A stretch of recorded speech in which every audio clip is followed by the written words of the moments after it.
একটি ছোট গ্রাম, চারদিকে সবুজ ধানের ক্ষেত, পাখির ডাক, সকালের নরম রোদ। এই গ্রামেই থাকে এক মা আর তার পরিশ্রমী ছেলে রাহুল। বাবা নেই, ছোটবেলা থেকেই রাহুল মায়ের সঙ্গে মাঠে কাজ করে সংসার চালায়।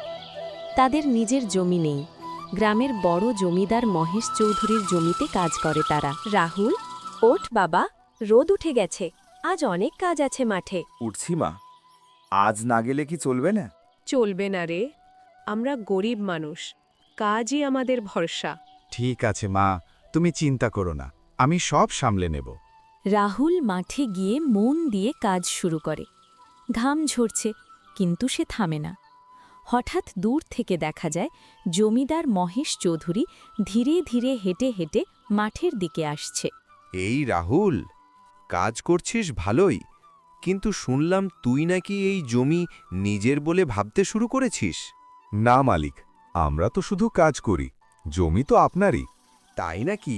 তাহলে এত যত্ন করিস কেন? মনে হচ্ছে জমি দখল করার প্ল্যান চলছে। আপনি ভুল ভাবছেন মালিক, আমরা শুধু আমাদের দায়িত্ব পালন করছি। জমিদার আসলে চাইছিল রাহুল যেন ভয়ে কাজ ছেড়ে দেয়। সে চেয়েছিল কম মজুরিতে অন্য কাউকে এনে কাজ করাতে। শোন, আগামী মাস থেকে মজুরি অর্ধেক হবে, না হলে জমি ছেড়ে দে। অর্ধেক? মালিক, এতে তো আমাদের সংসার চলবে না। তাহলে চলে যা, অনেক লোক আছে কাজ করার জন্য। রাহুল মন খারাপ করে বাড়ি ফেরে। মা বুঝতে পারে কিছু একটা হয়েছে। কি হয়েছে রে? মুখটা এত গম্ভীর কেন? মা, মালিক মজুরি অর্ধেক করে দিয়েছে, না হলে জমি ছাড়তে বলেছে। ভয় পাস না, অন্যায়কে ভয় পেলে চলবে না। আমরা সৎভাবে কাজ করি, গ্রামের লোকদের সঙ্গে কথা বলো। যদি তারা আমাদের সাহায্য করে? সত্যের শক্তি সবচেয়ে বড়। পরদিন রাহুল গ্রামের অন্য শ্রমিকদের সঙ্গে কথা বলে। তারা জানায় জমিদার সবার সঙ্গেই একই আচরণ করছে।